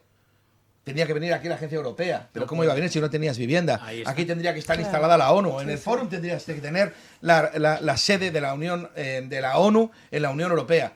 Ya sé que la de Europa está en Ginebra. Pero como mínimo tú tendrías que tener aquí una superestructura, que esto es Barcelona. No tienes nada. Has entrado en la más absoluta irrelevancia como ciudad. Por más que nos queramos pensar que somos... Si aquí ya lo único que nos va a quedar es el Barça y... la Sagrada Familia y la Pedrera. Y de eso vamos a tener que vivir teniendo en cuenta los planteamientos políticos. Fíjate, el edificio del Deutsche Bank, es que pongo un ejemplo muy gráfico, que ahí tenía que haber ido el mejor hotel, el Four Seasons, el mejor hotel posiblemente de toda España. Tío, que metimos ahí unos apartamentos. Pero alguien piensa, o sea, en el lugar más estratégico de la ciudad, posiblemente uno de los puntos estratégicos de toda la Unión Europea. Y tú me metes unos apartamentos. ¿Pero quién lideraba esta ciudad? O sea, ¿de verdad? ¿En serio vas a hacer eso y no vas a meter una estructura que nos va a generar seguridad? En Madrid está arrasando 24 horas abierto, 400 empleos de calidad. Es decir, solo nos suma lo que ha pasado con el Hard Rock, lo que nos ha pasado con el Hermitage, lo que nos ha pasado con todo lo que nos pasa. Que no hacemos más que espantar al tejido productivo. Miseria. Y eso es lo que tenemos. Una ciudad que bate récord de indigencia, que los barceloneses están siendo expulsados porque no pueden pagar un tema de alquiler, que nos estamos discutiendo del transporte. Si el transporte público, que la gente lo sepa, tendría que ser gratis. A ver si ya nos lo metemos ya en la mollera, que todo el tema de lo que pagan los turistas aquí es para tener el transporte gratis. Todos los barceloneses, transporte gratis.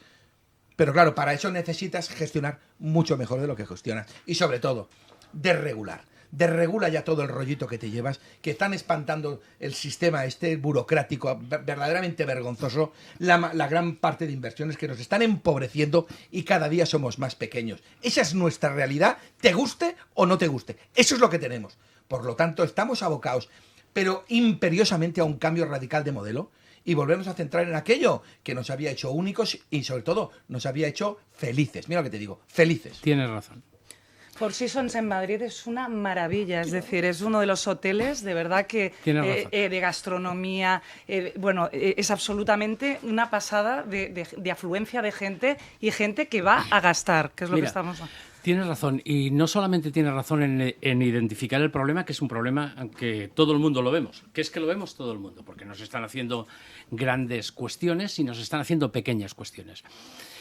Pero para encontrar una solución a esto, solamente merece la pena poner unas personas al frente de las decisiones que no tengan nada que perder. Es decir, personas que ya estén al final de sus carreras.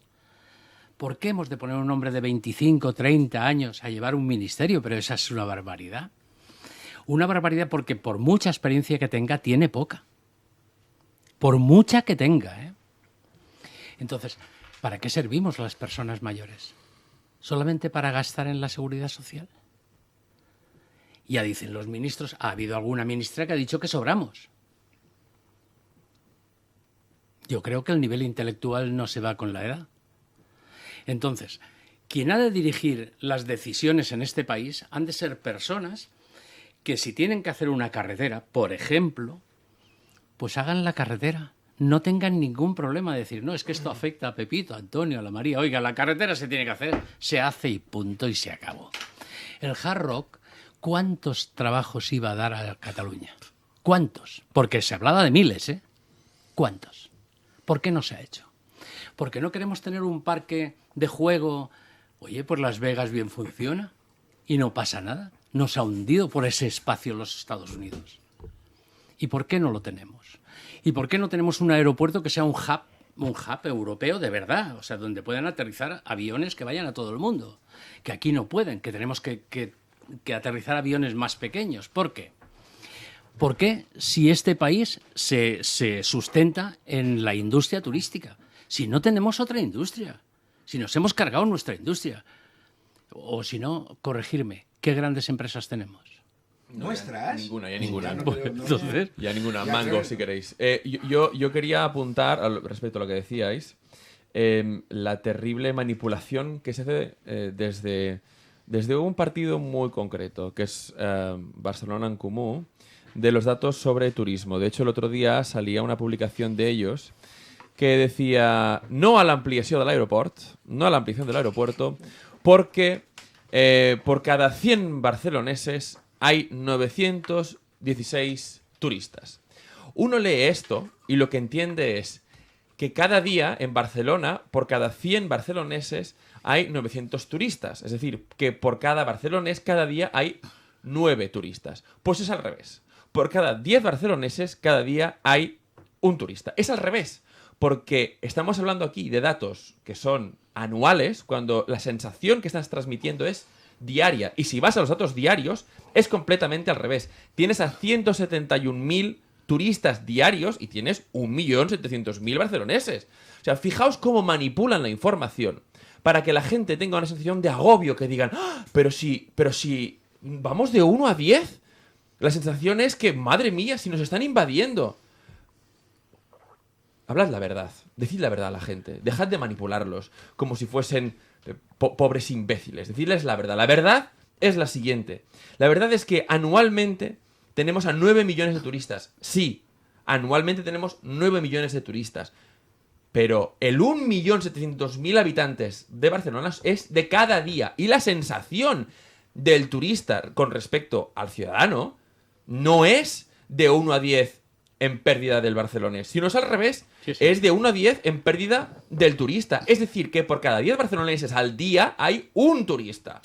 Hay un turista. ¿Y de qué estamos comiendo? Porque no estamos comiendo de la industria del automóvil, que cada vez va a menos. Por cierto, por las puñeteras políticas verdes que le estamos entregando a la industria automovilística, a los chinos y a los coches con baterías, que cada día más está perdiendo en favor, en detrimento de la industria alemana, que compró la industria española, sino que le digan a todo el sector que depende de la automovilística, que está, por ejemplo, en Viladecans, que cada vez pierden más y más y más y más facturación, ¿de acuerdo? ¿Y qué vamos a hacer? Porque no tenemos absolutamente nada más. No tenemos nada más. Y esta gente de los comuns que pretenden seguir chupando de la teta pública nos dicen no a la ampliación del aeropuerto, porque, por un dato que es completamente falso, estamos perdiendo diariamente 10-1 con el turista. Pero mira, el profesor Bizuete supongo que corroborará de que, ya que vivimos de la industria turística, cada turista deja al día un promedio de 125 euros al día, aquí. Y eso es lo que sustenta el pequeño comercio, los pymes, los autónomos. El pueblo. O sea, nos cargamos al turismo y ¿de qué vamos a vivir? No, claro, sí, lo que estáis hablando es totalmente cierto. O sea, lo que hablan este tipo de gente es el no al turismo. Muy fácil. ¿Qué es lo que buscan? La miseria. ¿Qué es lo que buscan? Comprar votos. ¿Qué es lo que buscan? Subsidiar. Si damos el paso y lo vemos, nadie votaría esas opciones. Nadie votaría esas opciones porque nadie quiere ser un miserable. Vamos camino, si no ponemos freno a una sociedad como la cubana, como la venezolana.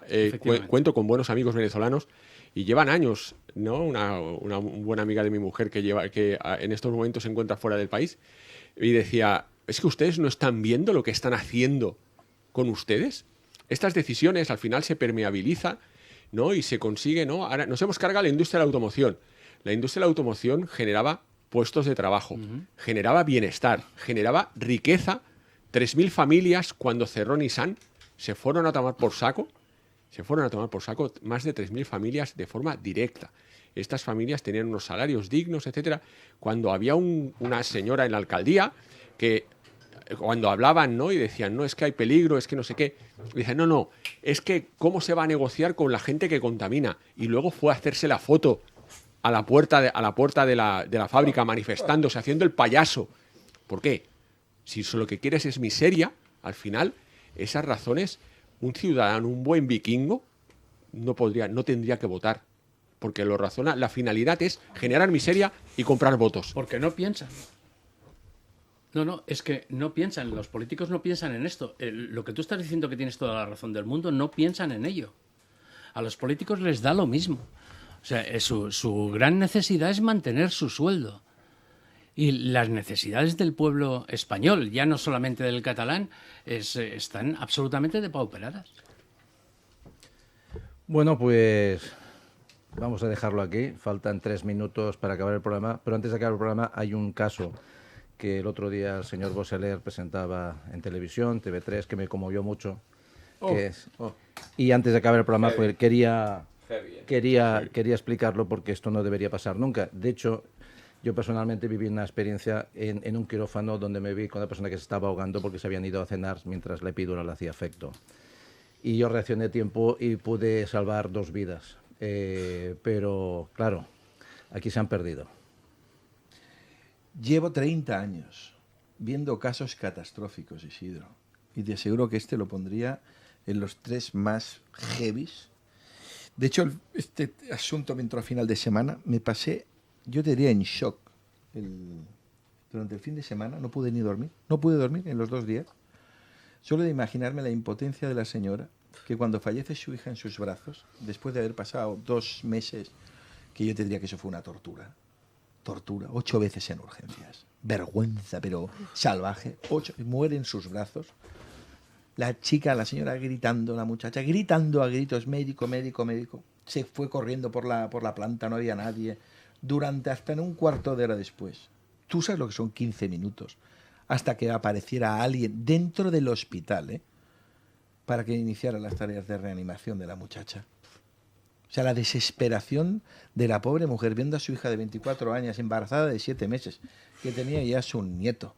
Me explico, incapaces, una vez ya fallece el feto, de hacerle un TAC completo, que hubieran visto obviamente el boquete que tenía. Me explico, ¿cómo puede pasar esto en pleno siglo XXI en España, en una sociedad como nuestra, con una medicina como la que tenemos? Claro, para mí esto, lógicamente, como puedes entender, no entra dentro del campo de la negligencia, sino del campo del presunto delito de homicidio imprudente, de aborto imprudente, y voy a ir hasta el final en este tema. Aquí han provocado cadenas perpetuas de dolor inimaginables, porque esto solo lo sabe el que lo pasa. Solo el que lo pasa puede imaginarse el nivel de dolor gratuito, porque esto es gratis. Esto te ha caído de arriba, ¿me explico? Y esto es una cadena perpetua de dolor que le has metido a esta familia para siempre. Es terrorífico lo que ha ocurrido, y agradezco obviamente a los medios de comunicación que hayan hecho eco de estas circunstancias, sobre todo, primero de todo, para que esto no vuelva a ocurrir, para que esto no nos vuelva a pasar, y lógicamente para que los responsables respondan ante la justicia. Pues nada, con esto terminaremos el programa haciendo una reflexión de que la sociedad tiene que hacer un cambio muy profundo,